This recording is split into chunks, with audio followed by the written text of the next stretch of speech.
We used our race chassis to definitely influence the design characteristics of this new snowmobile, from the tall spindle spacing, the pyramid structure of the chassis, the gas tank design, engine placement, all types of things like that.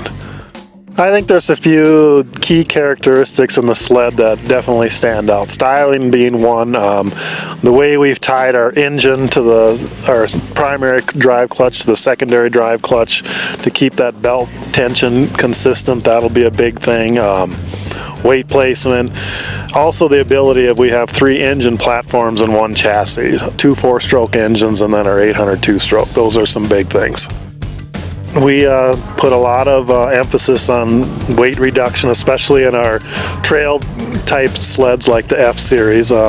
We knew that we needed to lose some weight there, and you know, an air intake can weigh so much, a pipe can weigh so much, and a muffler, and you've got sound regulations, things like that to meet, where, you know what, we might have to take more off the steering system, for example, to help out the guy across the table that maybe just can't meet that weight.